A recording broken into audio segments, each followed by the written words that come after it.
And we are officially live. All right. And welcome everyone to the Influencer Mindset podcast, where we delve deep into the minds of extraordinary individuals who have shaped their own destinies and transformed the world around them. Today, we have a true luminary in our midst, Shahin Jedian. Shahin is an internationally respected intuitive hypnotherapist, spiritual teacher, and author producer, celebrated for his incredible work in the realm of self help and spiritual development. With over 50 groundbreaking self help books, home study programs, and spiritual self development MP3s, to his credit, Shahin has touched the lives of countless seekers across the globe. As a physical and spiritual descendant of the Temple of Solomon, Shahin's journey is steeped in ancient wisdom, propelling him to decode the enigmatic Aramaic, Egyptian, and Hebrew codes that hold the key to understanding our deepest selves.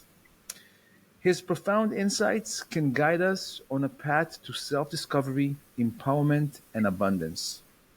Shaheen is also the visionary behind the transformative Kabbalistic Reiki manual, unveiling a healing tradition that has transcended generations. He has shaped, he has shared the stage with luminaries like Jack Canfield and worked with renewed brands, empowering them to flourish and thrive. Today, he joins us to share his wisdom, inspiration, and unique perspective on life, spirituality, and success. So get ready to expand your mind and elevate your consciousness as we welcome the one and the only Shahin Jedian to the Influencer Mindset podcast. Before we continue, I would just like to say that this episode is co sponsored by AnywhereKosher.com. AnywhereKosher.com is a social network for like-minded individuals who shares ideas, places, and groups to pretty much promote anything that has to do with kosher around the world. So, without any further ado, how are you, Shaheen Jadian? Oh, thank you so much for asking, dear Uzi. Thank you for having me here, and it's a blessing to reconnect with you again and with everyone that's going to be with us. It's actually pretty exciting because we go way back ourselves to a beautiful life of journeys in Los Angeles. So it's great to just reconnect all together and to be part of this influence of light for the world.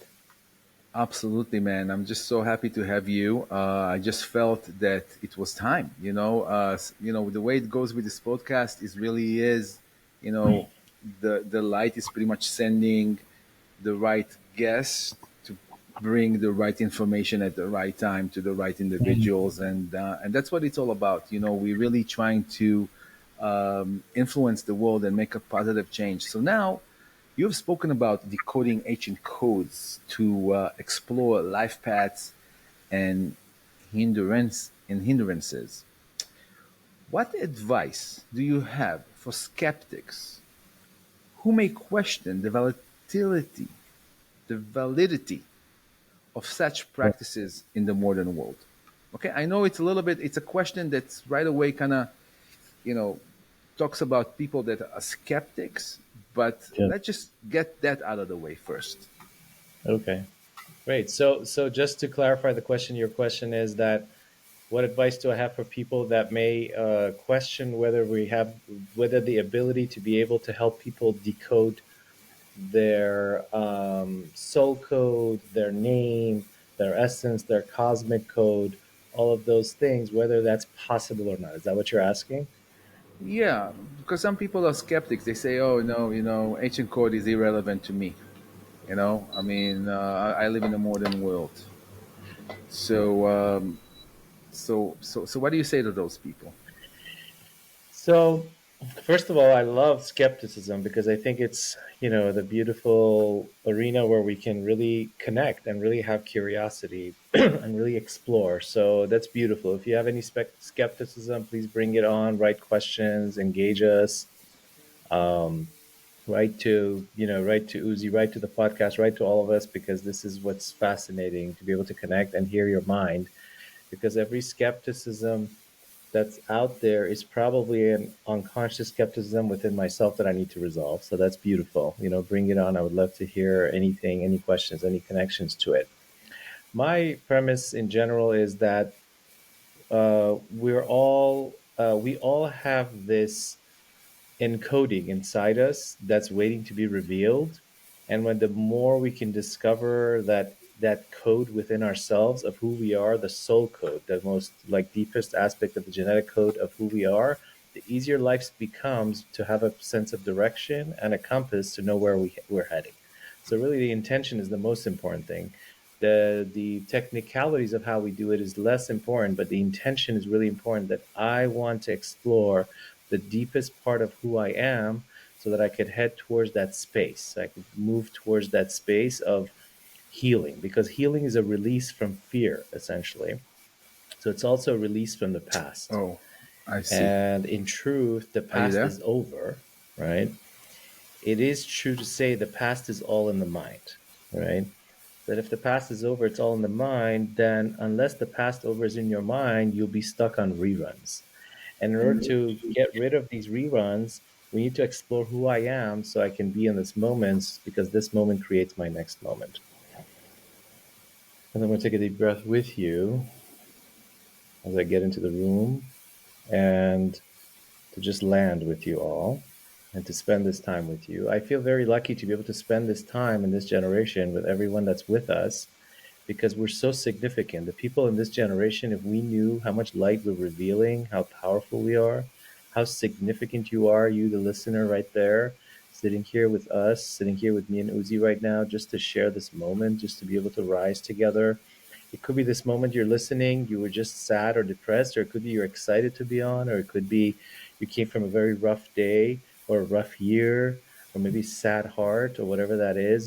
So the purpose is, I just really want to invite you to connect with us, because your heart is what matters most right this minute, right now.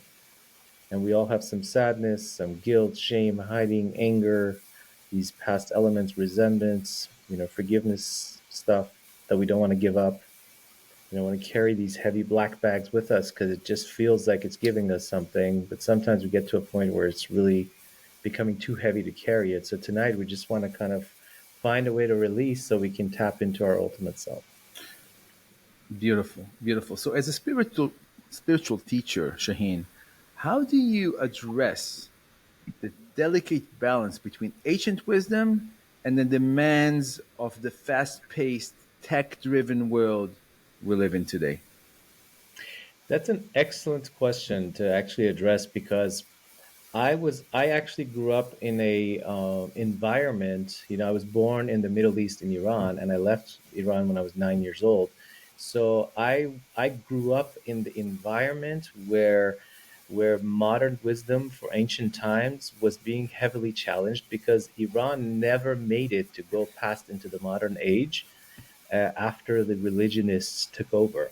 So this caused this kind of like thinking for me of, how do I keep spirituality at a space where it's real enough and modern enough and it applies to today, and at the same time it's not me just becoming some new age puppet, right? So that's a very good. I'm just gonna take a moment and just gonna pop my I think my charger. Just realized that. Oh, There we okay. go. We're good to go now.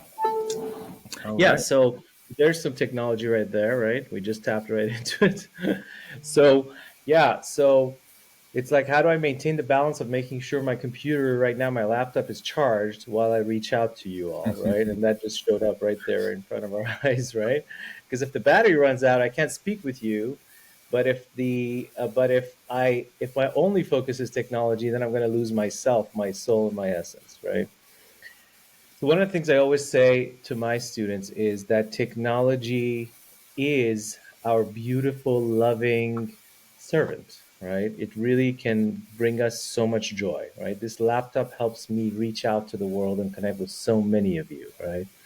So there's a beautiful verse, there's a beautiful teaching in the Zohar that it says, Mashiach rochev al chamor. That this ancient teaching, this Hebrew teaching says that the Messiah rides on a donkey, right?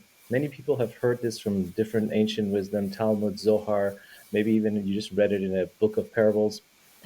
And essentially what it's saying is that Mashiach, the one, that essence of the utopian age where we can connect. Mashiach means how you can do that is you must learn to ride al hachamor, on the donkey. And donkey in Hebrew, it means donkey, but it also means chumriyut, means literally physicality, or the robot age, the AI age, right, that we're in, so to speak. If we can learn to ride this wave of technology, ride this wave of modernity to our benefit in order to pursue our spiritual endeavors, then you are already in the realm of the messianic world. So, I mean, it seems simple, but it's challenging, obviously, because there's so much that goes on with this. How do we choose our spiritual path? Who am I? Where do I fit in? My culture connected with my spirit, my original religion that I was born with. Is it really worth it to stay with it? Do I need to move out of it? How much of this do I connect with who? All the different opinions around us. So all of these things really create this arena of, how do I remain connected? Okay, that's cool. So pretty much you're saying that it's technology is really something that we should use to improve our lives, to actually, you know, bring, so to say, personal redemption, as you described the Messiah riding the material world to, and the Messiah, obviously, he is the idea of redemption, which means getting out of this physical exile, so to say, that we are in.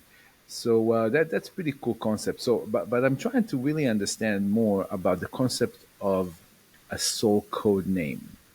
It might sound, Oh, great. it might sound intriguing, but also enigmatic to some. How can Yeah. individuals connect and embrace their unique soul code name for personal growth and transformation? So just kind of elaborate a little bit about what it is. Is it like numerology, or is it gematria, or how do you get the name? Just from the first and last name, Okay, including great. the date of birth, Great. and so to say. Okay, Super. Thank you so much for that question, Uzi. sure. For example, I love your name, Uzi. It literally means like, boldness, right? So, but we'll come back to it in a few minutes. I wanted to give a little perspective before we get into names because I think we must understand energy before we understand names because names are a result of a certain energy, right? So, Uzi, you had mentioned that you like to discuss also quantum mechanics. Yeah. And so, what do physicists say causes the collapse of a wave into particles of matter, right? What causes the collapse, right? So, in order to discuss that or understand that, we need to really tap into this one thing, which is if you have a name, for example, your name is Uzi, my name is Shahin, or my Hebrew name is David, right? My spirit name. If we have a name, there's something powerful to this that it actually ended up where it is. Now, psychologists and Freudians and Jungians, they say that if two people accidentally produced a child, they didn't really produce a child accidentally. At a very deep unconscious level, they wanted to produce this child, right? But they weren't as consciously planning it necessarily, but their unconscious took care of this. Okay.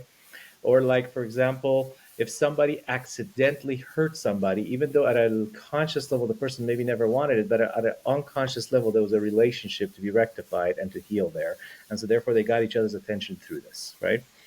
So therefore, a name that you land on, even a temporary name for 6 months or one that you have for a lifetime, is a reference to an aspect of your being that will never go away in reality. And it's really referencing something in order for you to access yourself.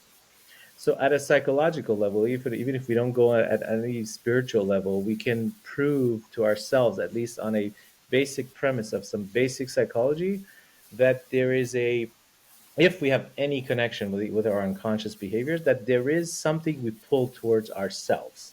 And that means even socially in society, for example, a person could be, his name is, Jacob, but then when he ends up at work, they call him Jack, right? And then little by little, there's a social stance for this and there's a connection for this.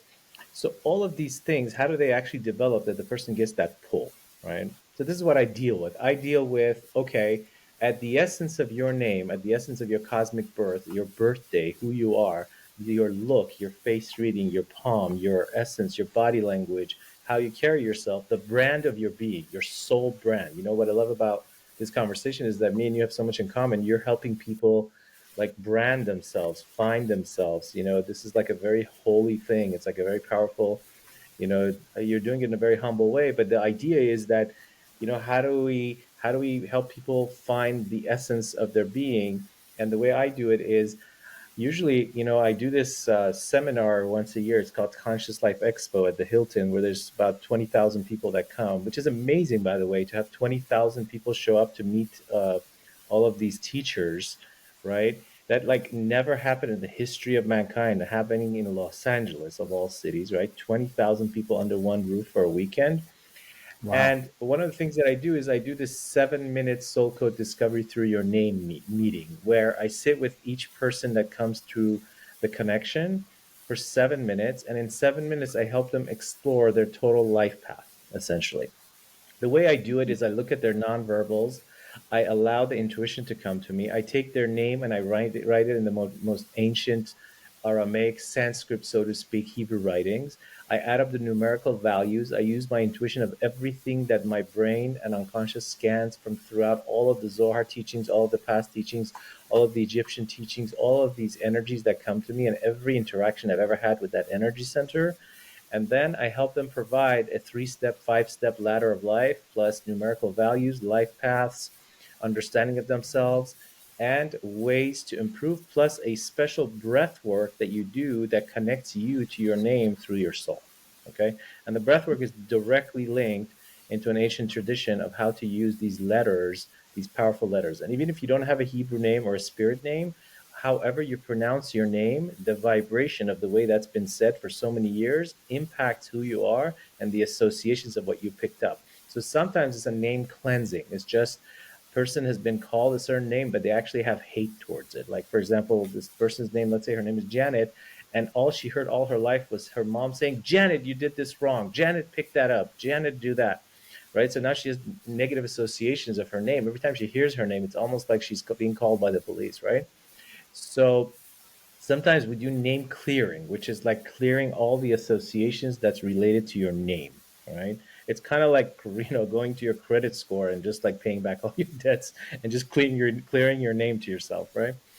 So there's name clearing, there is renaming, there is name additioning, there's name exploration, which is a big part of what we do. And then there's beyond the name, which is now let's go deeper into your life mission and explore deeper and deeper how those life missions translates into behavioral and action steps where you can reach your ultimate potential. That's pretty cool. So it's a combination of pretty much numerology, uh, gematria, Kabbalah, Correct. and stuff like that. So when you do a name addition, do you actually add a name to a person, or So a name addition would be, yes, like in many cases we find that we meet people that they may have a name, but their name is really not influential in their life or doesn't have much of a spiritual meaning or it doesn't match who they are. So a name additioning would be we would spend a couple of months. It's not a quick process of getting to know that person, allowing them to go through a series of meditations and together coming up with letters that matches the influence of the four like earth, water, air, and fire elements that matches where they need to head in their life to come into the calling of their soul. And then we do a group meditation to stamp that name additioning into their essence of their being. wow, that sounds Cool, powerful. right? Yeah. So in your journey as an intuitive hypnotherapist, have you Yes. encountered moments of doubts or skepticism about your own abilities? And how did you overcome them? Yeah, absolutely. I mean, that's a great that's a great thing to consistently keep an eye on for yourself of where you are, where you stand with that. There's been interesting moments in my life where there's been so many years of my life where I actually used a lot of hypnotherapy with myself and with my clients to go into deep spaces. And there's been years in my life where I didn't use it as much. I used a lot of other techniques just because I was more inspired and driven towards other elements and connection. So part of how I look at it is like, because thank God I've been blessed with many amazing teachers in my life. So I learned a lot of different ways to reach a person. Like, for example, I'm an NLP master, a clinical hypnotherapist, um, Reiki master, Kabbalistic Reiki, creation of the first ever PDF file of how to actually learn that. So this gives me timeline dynamics, right? Kabbalistic zodiac. This gives me a lot of pathways to reach a person without necessarily having to go the path that I get used to, or the path that they may want to avoid, which creates, it creates like a kind of defense mechanism for the person to allow the entrance and the shift. So with that being said, the variety helps me that if I'm in doubt about a certain technique, I can just move smoothly to another technique. And then when I get inspired to this other one, I come back to it.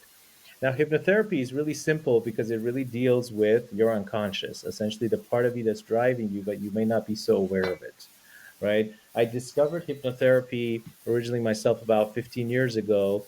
When I did originally, I did my bachelor's and master's in metaphysical studies and methodology of teaching and psychology. So when I wanted to take it deeper, I was like, what's there? And then I'd explored hypnotherapy.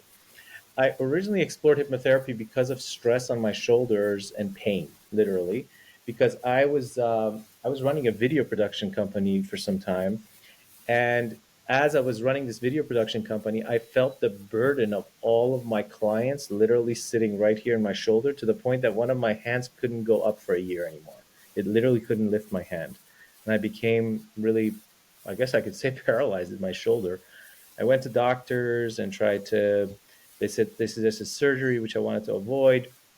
I did some, massage and physical therapy and chiropractics, but it wasn't healing until I came to a realization that at a very unconscious level, I'm holding people's weight literally right here. All the people that I need to finish projects with, family dynamics, the past, burdens, and it was just sitting here literally. And as soon as I was getting ready to get healed, I felt the slightest tension, it would get stuck again. Right? It was like literally there was like a button there. So this brought me to essentially the understanding that I truly, really need to learn how to let go of the burdens that I'm holding on to at a very unconscious level. And hypnotherapy and energy work was one of the powerful answers that I got into a lot deeper. And so essentially for me, hypnotherapy is a very personal thing that I use on a regular basis. I take myself at least once a week into a deep trance mode and give myself auto suggestions, create shift, build imaginations of my newfound self. When I work with clients, hypnotherapy is usually combined with timeline dynamics, energy healing, storytelling, metaphors, past life, future life progressions, and a combination of the teachings of Kabbalah to the extent that it applies universally to everyone that I meet.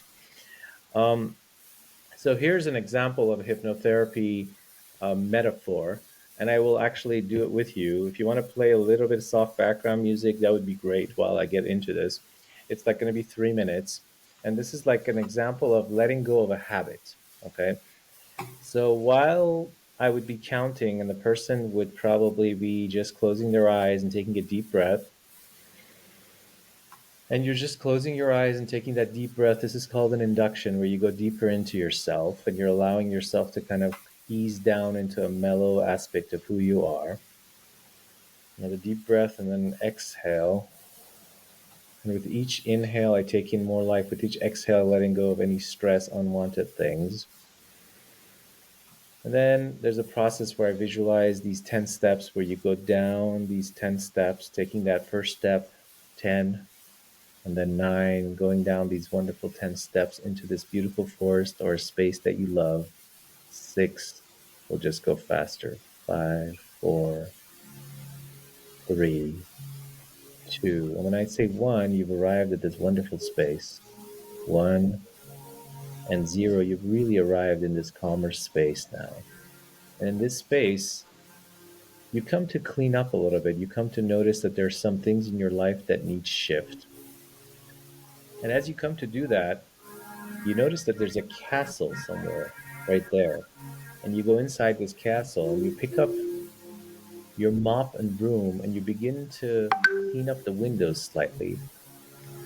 And these windows have become so filled with soot and grime, so you begin to clean these windows. And only as you clean the windows, you come to realize that the ray of sunshine is beginning to walk into your castle that you've been meaning to clean. But then you realize as the sunshine comes in that it's showing you how dirty your castle has become. So you instinctively go to work and begin to mop and broom, and mop and clean. And as you do this cleaning, you come to many realizations of your internal and external being. And you begin to clean deeper and deeper and deeper. And as you clean, you may come to realizations that, wow, you're beginning to see more. And sometimes it almost feels like maybe I'm going backwards. The more I see, the more I feel like, wow, I got a lot of things to deal with. But in reality, you are getting further. And that's the foundation of healing, is that we give you this flashlight and now you're able to see more. And at the beginning, it almost feels like you're going backwards, but you're really going forwards because you're truly dealing with your reality. And that's the essence of, there's a teaching in the ideas of Pesach or compassion or passing over, ancient teaching from Hebrew Egyptian teaching, that says that maror, the bitter herb, must be chewed on confrontationally.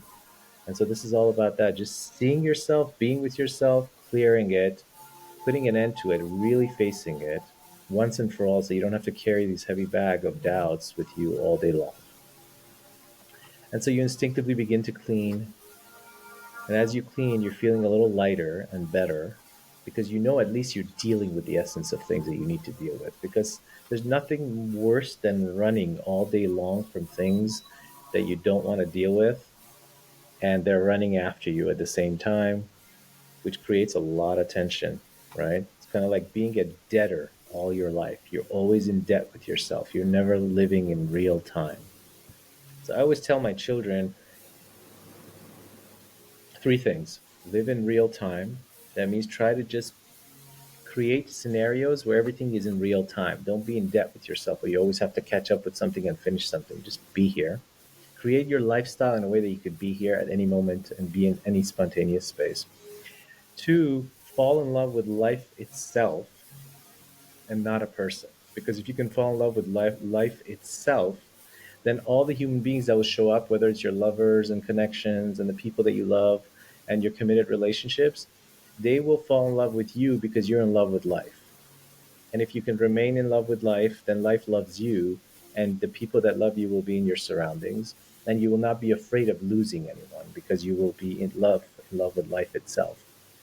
And then the third thing I always tell them is don't fall in love, don't get into this obsessiveness of wanting a certain space on earth. Just take the whole earth for you. Remember, the whole world is part of your home. The world is your home, not just your little house or just your city. Because when you get limited to that little city, you lose out on so much of the entire universe. So these three things, I think, principles that we can carry with ourselves.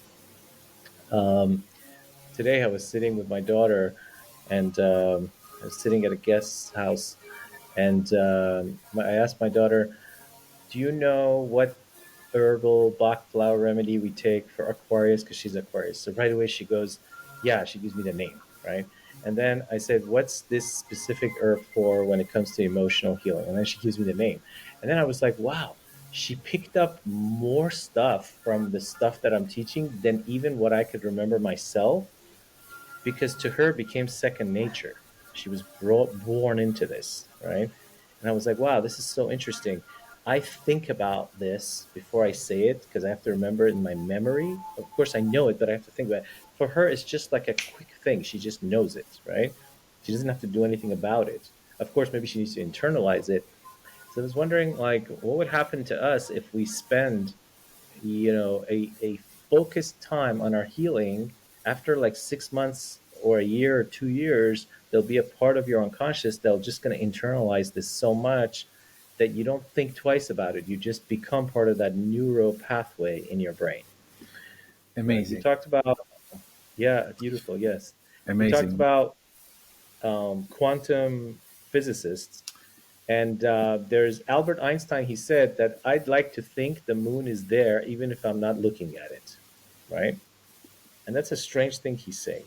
Well, of course it's there if you're not looking at it. Why is he saying this, right?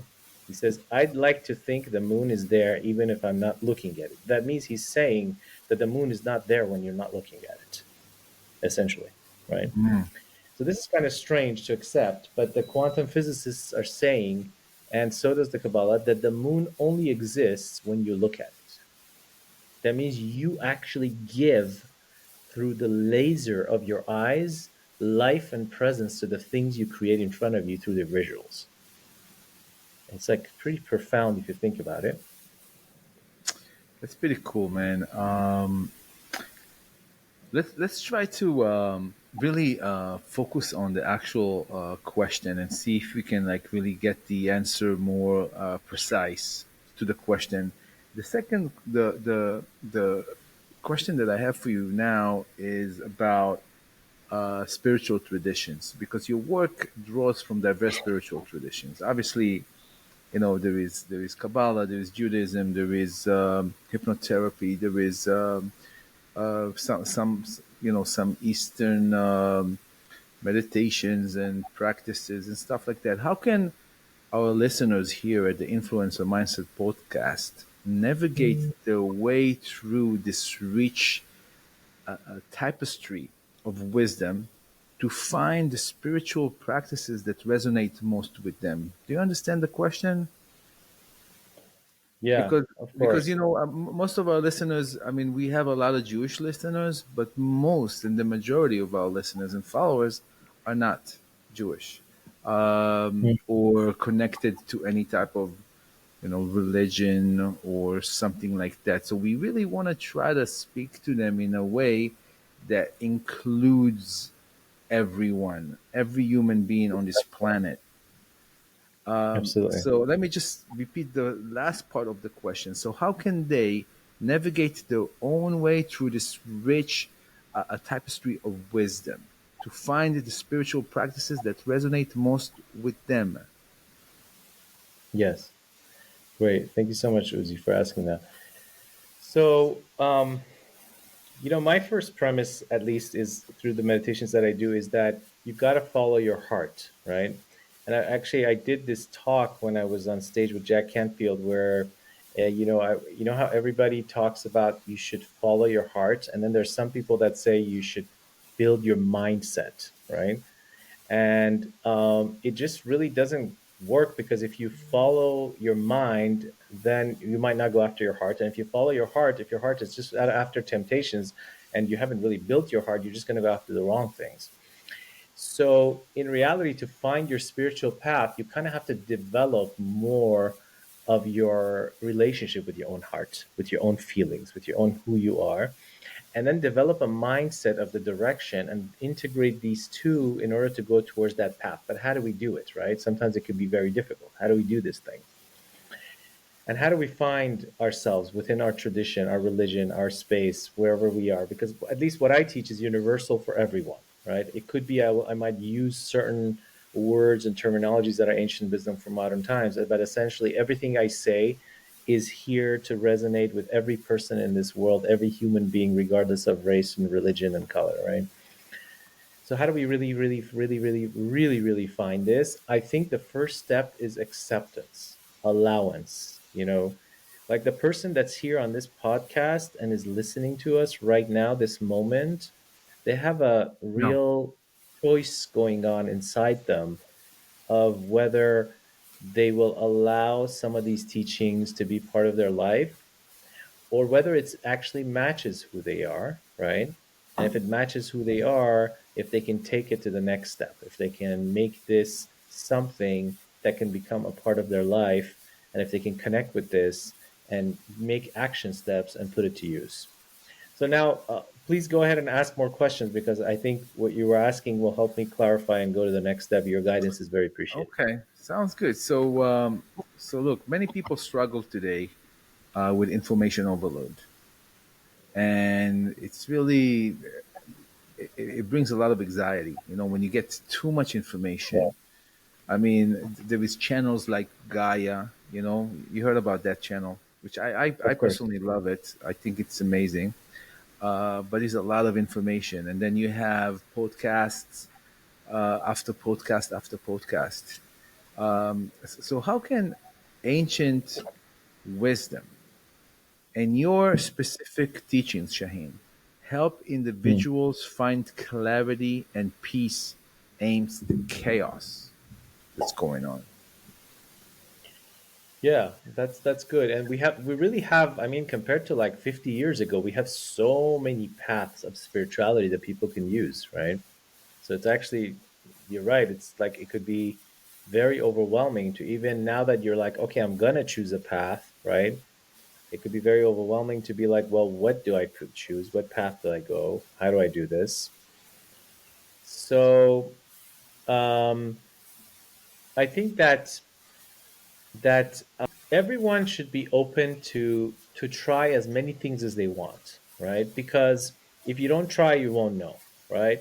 Like me personally, I have tried at least 150 different paths of spirituality, you know?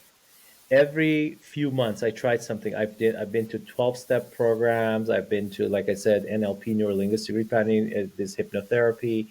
I've been to classes where it's hug therapy and hug healing, right?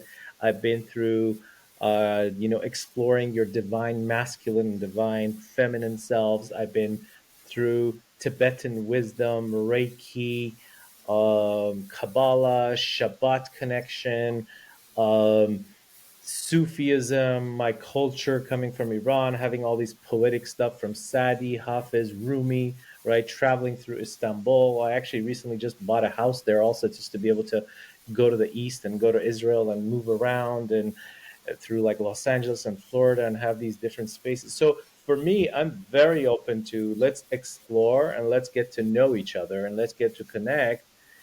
But then it could be scary too, because if you're not firm yet in your stance of who you are and who you're meant to be, then there could be spaces also where you're exploring and then you don't know where you are. And also, the other issue that comes in is trust. Like, how do I trust the right teacher, the right element, the right teachings, right? It's like, I had a friend who really believed in a connection with the essence of creation and oneness and godliness and the one God, so to speak.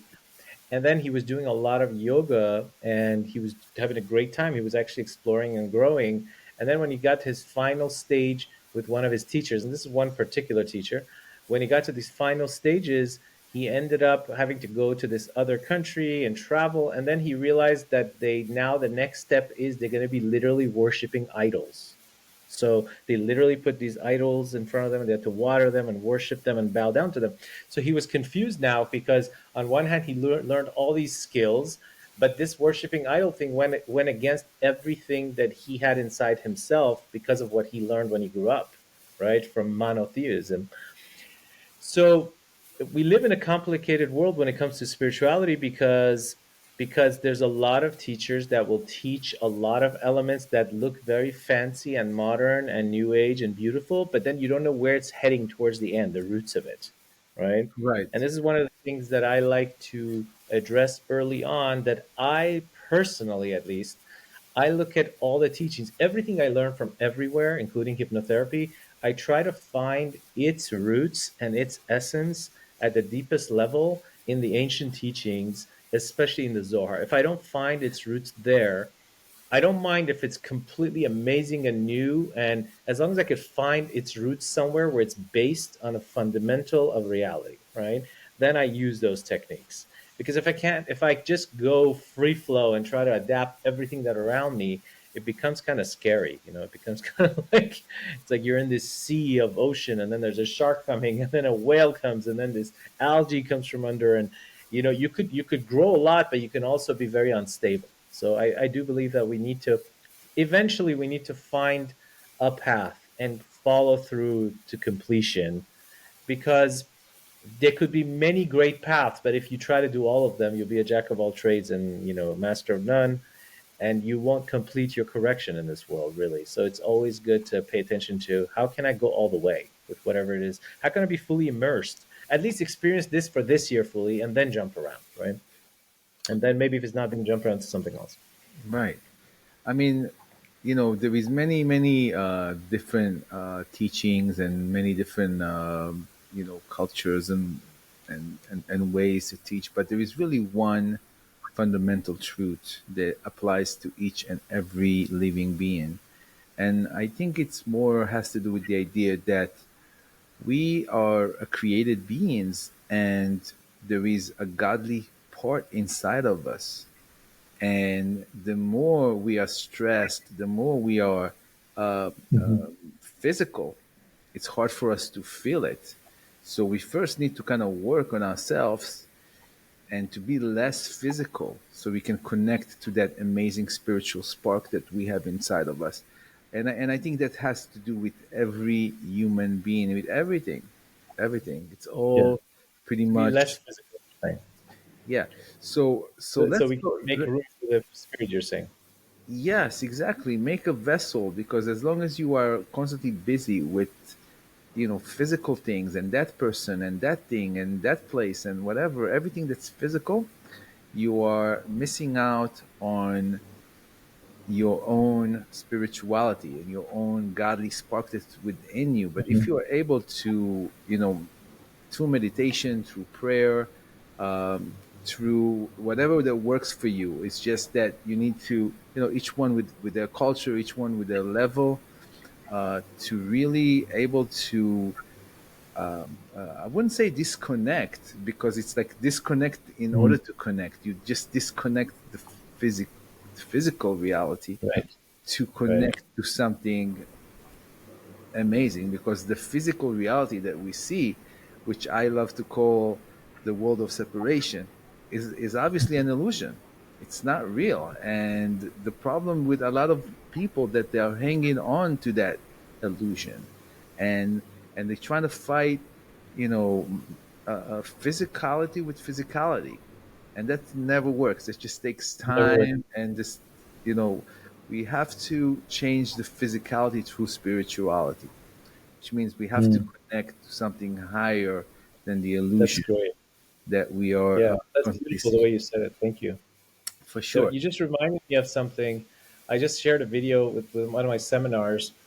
Um, there was a bull. He was next to this lake, and so he noticed that there's four lions running after him to hunt him down. So he jumped into the lake. But when he jumped into the lake, now there was two alligators waiting to chop him down. So now he's swimming back and forth. But he knows if he gets out of the lake, the four lions are waiting over there. And if he stays too long into this lake, the alligators are after him. So finally, he managed, after lots of swimming and going around and around, to get out of the lake without getting bitten by the alligators. And when he came out again, he saw the four lions are waiting. He's like, "Now what?" Literally, you could see it on his face, right?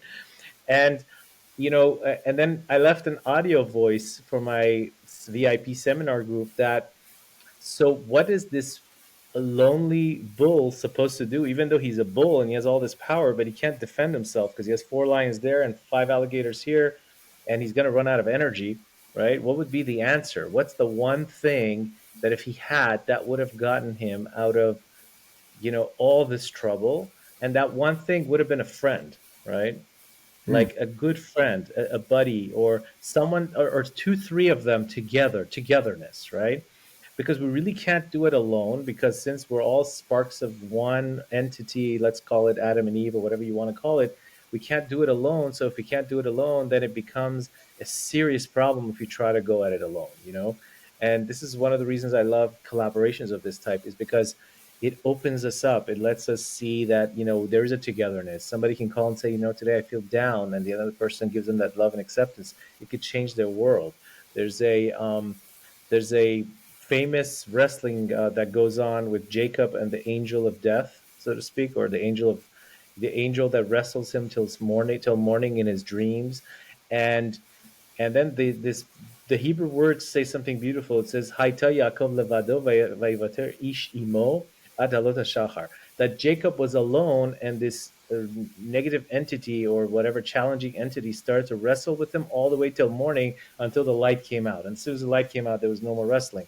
But the first word is the whole wrestling, the whole fight began because he was alone. If he would have never been alone, there would be no fight, right? Because as soon as you're together with the people that you love, you feel loved in this universe. You know there's a connection. You're not alone.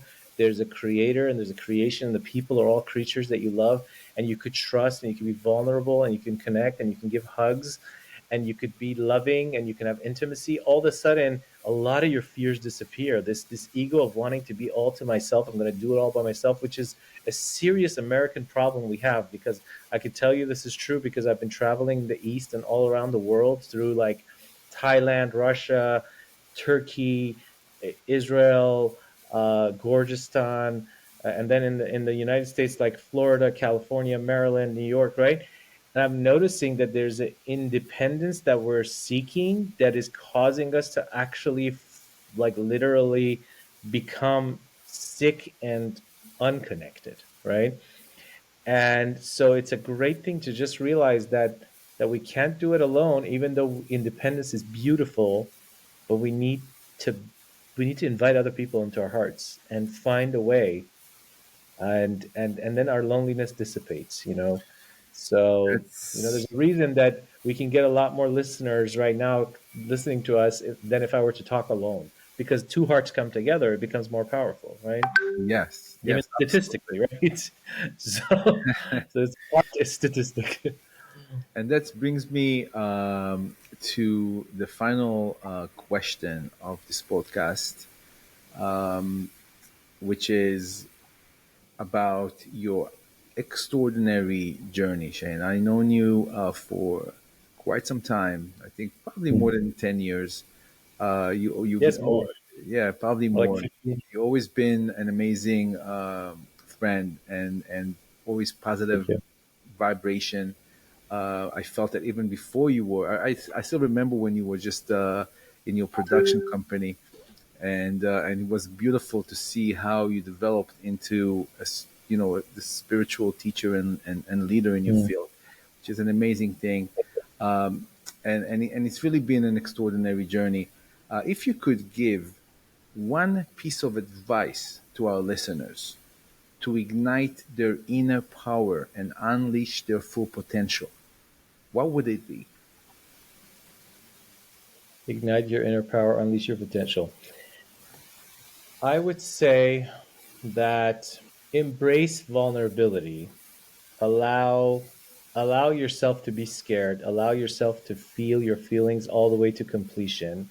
Know that when you're taking this journey, that even though you may be scared in certain parts, or you may not be able to feel like whether you can complete it all the way or not, there's so many other people that are having those same feelings, but they would never tell you.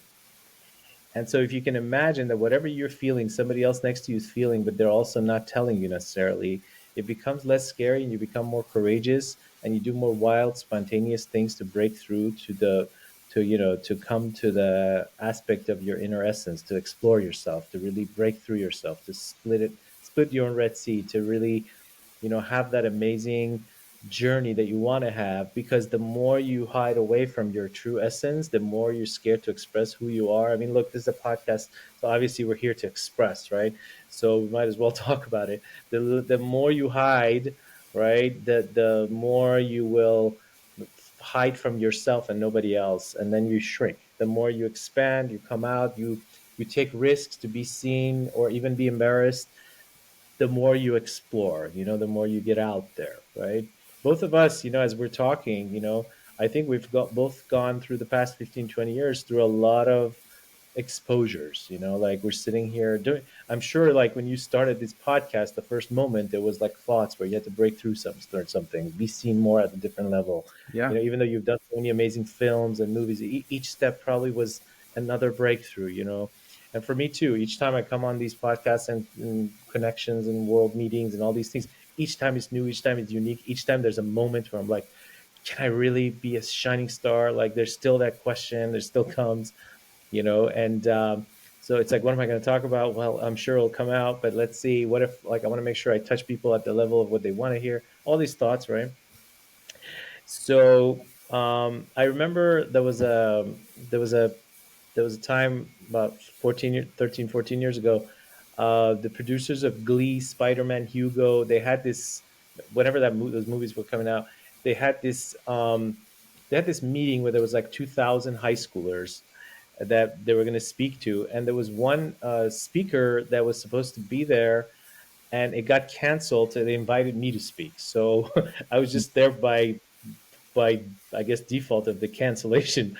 And they told me like an hour before and say, would you like to take this? And I said, would you like to talk about the subject of creativity and the mind and subconscious? I said, sure. And I jumped in there because I could tie up, my hypnotherapy practice plus the video productions. And I was like, that's perfectly, imagery and all these things.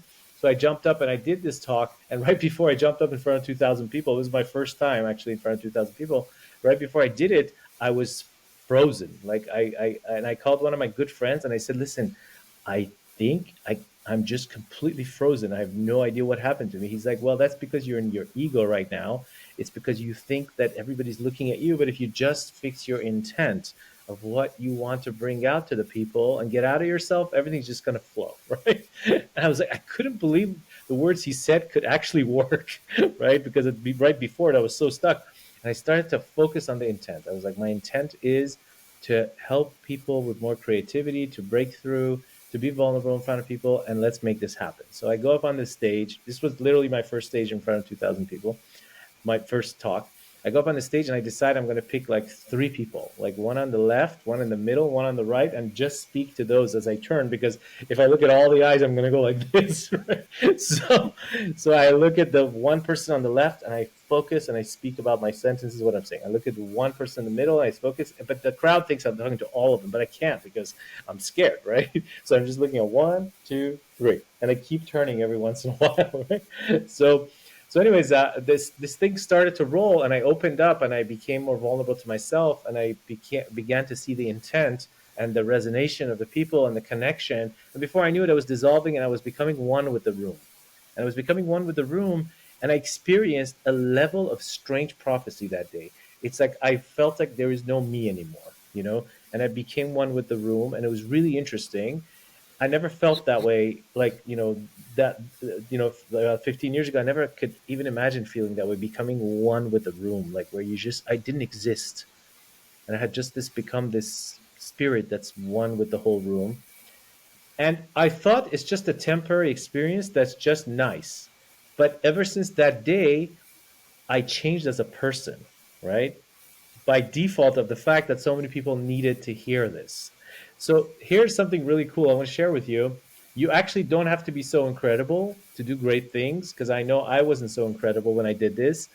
You just, by the virtue of other people being like people that want to connect with you and need something that you have that to offer, by channeling it, the creation or God or whatever you want to call it gives you this extra light that passes through you, and you become morphing into that reality. So you actually get additional weapons, so to speak, of light just by becoming of service to other people. So that's a cool thing. If, like, at the beginning you don't know what to do with yourself, you have depression, you're sad, you want to get out of yourself, maybe it's not necessarily the best motivation, but it'll help you get out of yourself. Is like, you can tell yourself, I'm going to get all these weapons if I help people, because I need to, because those people need my help and the universe provides, right? It kind of like throws you into that space. I find that to be a good motivation at the beginning until you reach deeper levels of like doing it for its own sake.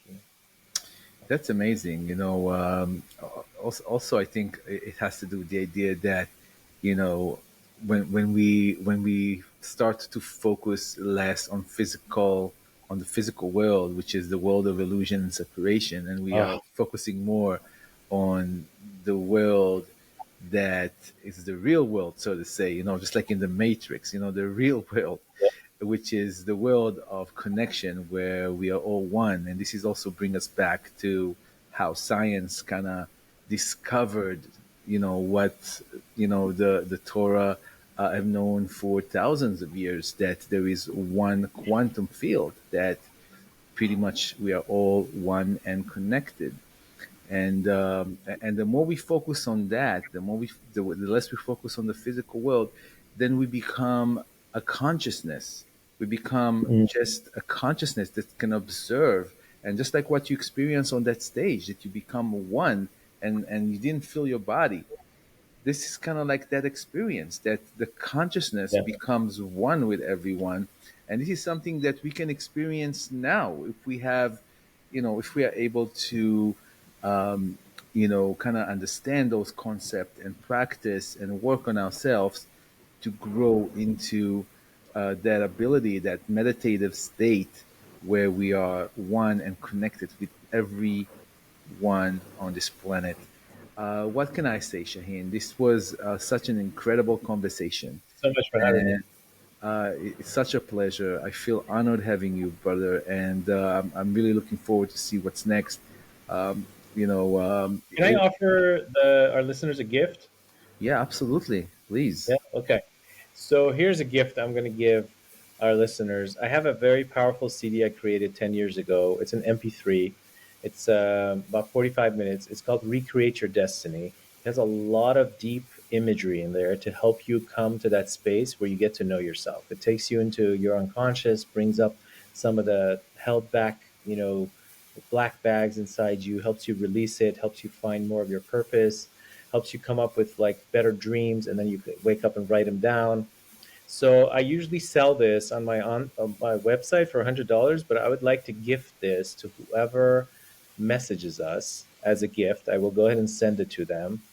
Plus, if we feel a connection after they listen to this or when they message me, I will also invite them to one of my 2-hour online seminars, which is also a $500 ticket. I will give them one ticket as a gift. I really want to invite those of you who really want to do this so that money doesn't hold you back, nothing holds you back. You really want to connect, you can make a connection, essentially make a growth.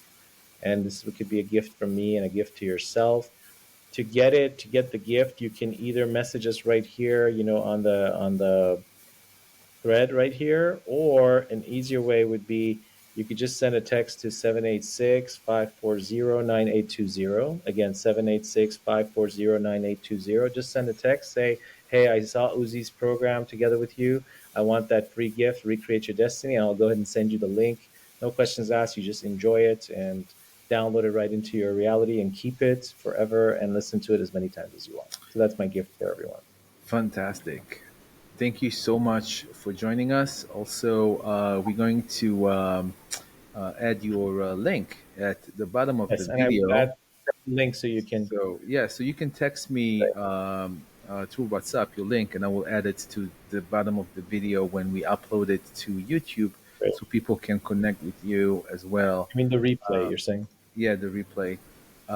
great. Yeah, a lot of my students are waiting for the replay because their timing and different things. They were like, we really want to watch this, but like some of Yeah, them yeah. are like, It's trying. going to Maybe I don't. be. People right now, or this is Yeah, later in the right day. now we're still live on Facebook. We're still live right now on Okay, Facebook, so there's but this probably is watching there. eventually going to be everywhere people listen to podcasts, through Apple Podcast, Super. Spotify, you name it. It's going to be everywhere. Plus on YouTube at the Influencer Mindset channel there. So yeah, so this is going to be up.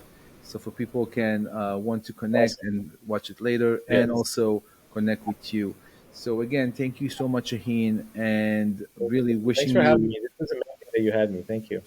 Yeah, of course, man. Of course, again, this is a podcast for influencers, and I think that you are an amazing influencer that really making a positive change in the world, and that's what it's all about. And also, I want to tell the listeners, if you know anybody that he is a significant influencer, somebody who could actually provide value to the listeners, please Yes. don't be afraid to text me, send me a message and recommendation to any future guest that you might like. And don't forget to like, share, and subscribe to our channel. Uh, that will also give us the motivation to continue with this really life changing and value adding podcast, Influencer Mindset. Thank you very much, Shaheen. Absolutely And amazing. Thank you so much again. Thanks all the listeners also. Thank you. And please, one more thing to remember: remember that all the concepts we talked about, they're very universal, and anyone listening to it, please take it at your own level, beyond beyond tradition, religion. Uh, just apply it in your own way and make it your universal truth for you in the way that you understand it. I think that's very key.